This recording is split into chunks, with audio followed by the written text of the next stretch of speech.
Commodore, my 64, my Commodore 64. The year is 1149 and England is in turmoil. The king has been assassinated, and with no heir to the throne, the land is plunged into civil war. Rival factions battle for control of the kingdom in an age of chivalrous knights, siege warfare, political intrigue, and the legend of Robin Hood. I think now is not the time for introductions. This historically inspired chaos is the backdrop for one of the most iconic and visually stunning games ever released for the Commodore 64, Defender of the Crown.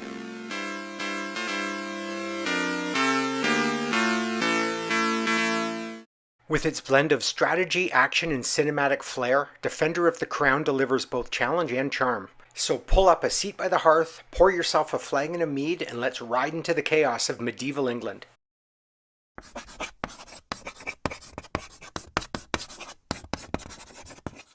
Defender of the Crown was designed and directed by Kellyn Beeck and published by a new company called Cinemaware. Founded earlier that year by Phyllis and Bob Jacob, Cinemaware set out to create graphically rich, cinematic-style games for a new generation of powerful home computers like the Commodore, Amiga, and Atari ST. Their strategy was to launch first on those cutting-edge platforms and then port the games to other systems, including the Commodore 64. That's exactly what happened with Defender of the Crown, Cinemaware's debut title. It first launched on the Amiga in November 1986 and eventually made its way to other platforms. I remember waiting for the 64 version with a ton of anticipation. My friends and I had seen the magazine ads showing off those incredible graphics, and we could not wait to experience it ourselves when it finally arrived in 1987. The game was a commercial success, selling around 750,000 copies by 1989, and it remains Cinemaware's most iconic title. The company followed up with a string of memorable releases, including SDI, Rocket Ranger, The Three Stooges, and the TV sports series. But a combination of development delays, rampant software piracy, and a rough economic climate eventually took its toll. Cinemaware filed for bankruptcy in 1991. As for Kellyn Beeck, he stayed active in the game industry long after Defender of the Crown. He designed, directed, and produced major titles like Defender of the Crown 2, Total Annihilation, Dungeon Siege, and Age of Empires Online. In the early 2010s, he stepped away from gaming to focus on quantum and space security operations.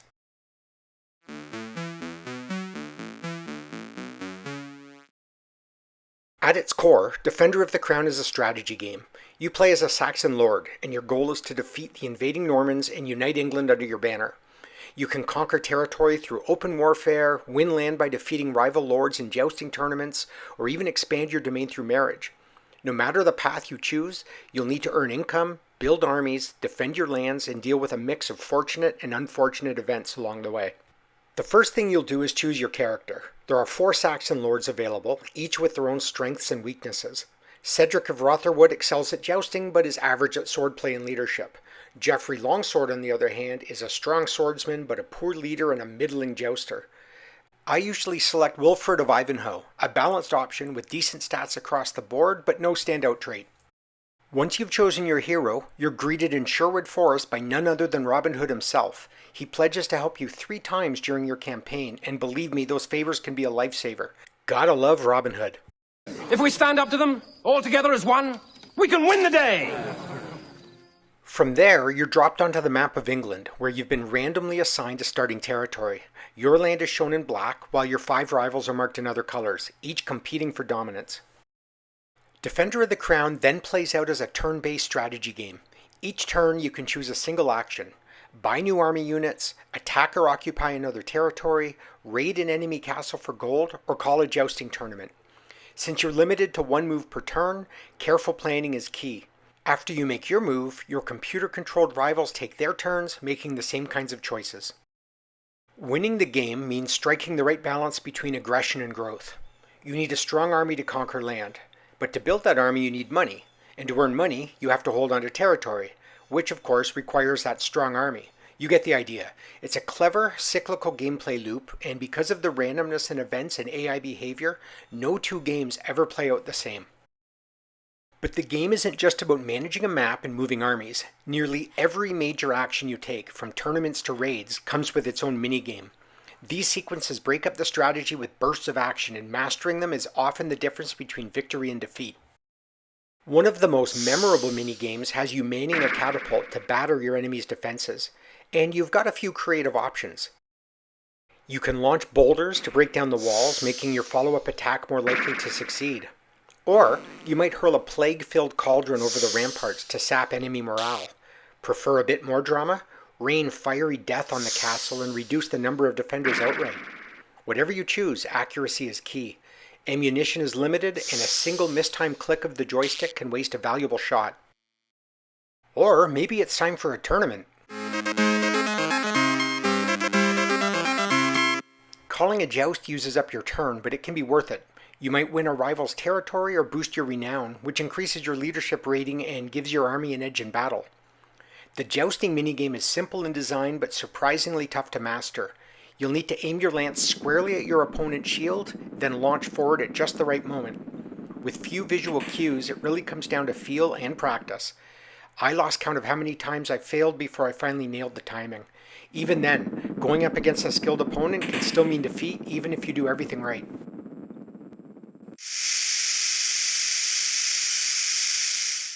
And then there's the sword fighting. This minigame triggers when you raid a rival's castle or attempt a daring rescue of a damsel or captured ally. It's a two-part sequence. First, you fight outside the castle gates, and if you win, the battle moves indoors, where your moves are stylishly echoed as giant shadows on the stone walls. The mechanics are basic. Hold up to defend, press the button to attack. Success comes from striking when your opponent is exposed. Like jousting, it takes a bit of practice, but it's relatively easy to get the hang of once you do. One of the most common criticisms of Defender of the Crown is that while these minigames are visually impressive, they're a bit shallow, and I think that's fair to a point. Over time, you do get good at them and the challenge fades. Some variation in gameplay would have helped, but for me, the strength of these sequences lies in their variety. They break up the strategy with action and personality, and back in the 80s, this level of texture was rare in games of any genre. Throughout the game, random events play a major role in shaping your campaign, adding unpredictability, replay value, and just the right amount of chaos to your quest for the throne. These moments are largely out of your control, and they can help or hinder your progress in dramatic ways. One turn, you might stumble upon a cache of gold. The next, a rival lord raids your castle and wipes out half your treasury. Or you may hear of a damsel in distress, and if you manage to rescue her, it could lead to a spicy love scene followed by marriage and a hefty inheritance of territory.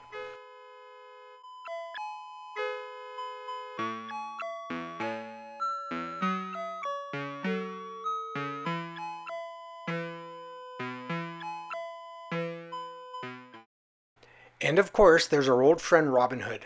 You can call on him up to 3 times during your campaign, and his well-timed assistance can tip the scales during a rescue or a castle raid. His support is always welcome, especially when the odds are stacked against you.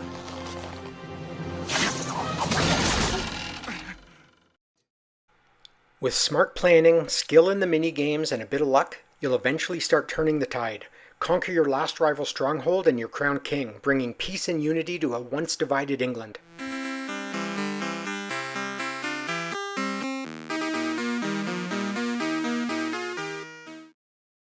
In all, the gameplay in Defender of the Crown delivers a satisfying mix of strategy, action, and randomness. It rewards skill and practice, but it's never entirely predictable, and that's part of the magic. Victory always feels earned, and that's what keeps players coming back.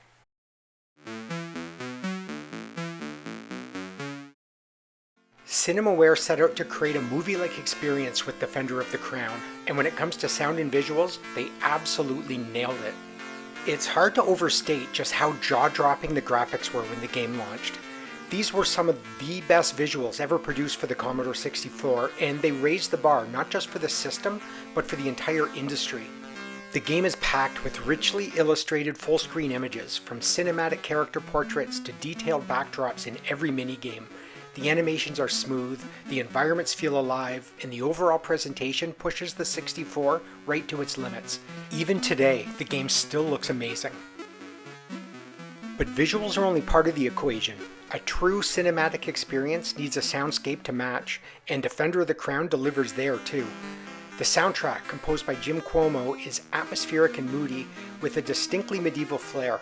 It perfectly complements the game's tone of chivalry, tension, and high-stakes adventure.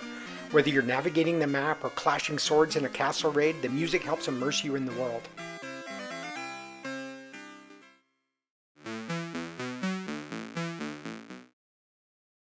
The Commodore 64 Appreciation Society absolutely adores Defender of the Crown.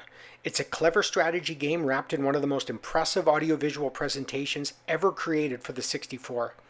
I played it often when it came out, and nearly 40 years later, it's still a joy to revisit. And we're definitely not alone. Upon release, Defender of the Crown received some of the highest praise ever given to a C64 title. Commodore user gave it a 9 out of 10, calling it a game worth buying a disk drive for, and Zap64 awarded it a 94%, declaring it an experience that should not be missed. Its reputation has endured too. In 1996, Computer Gaming World ranked it as the 92nd best game of all time across all platforms. Today, it holds a spot as the 20th best Commodore 64 game ever on lemon64.com. Even though Cinemaware went bankrupt in 1991, Defender of the Crown has remained very much alive. In 1993, Commodore International released Defender of the Crown 2, which featured upgraded visuals and notably improved minigame sequences. In 2000, Cinemaware's assets were purchased and the company was relaunched under the same iconic name. One of its first priorities was to bring Defender of the Crown to a new generation of gamers. That effort paid off in 2003 with Robin Hood Defender of the Crown, released for Xbox, PlayStation 2, and Windows. Around the same time, they also released a digitally remastered version of the original game for modern systems. In 2005, Cinemaware was acquired by eGames, and 2 years later, they released Defender of the Crown: Heroes Live Forever. This version stayed true to many of the original's mechanics, but introduced new features, including collectible trading cards that could be used for upgrades and advantages during battles. Through all of these iterations, the heart of the original game has endured: strategic conquest, daring mini-games, and the unmistakable medieval flair. Defender of the Crown didn't just make a mark, it carved out a legacy.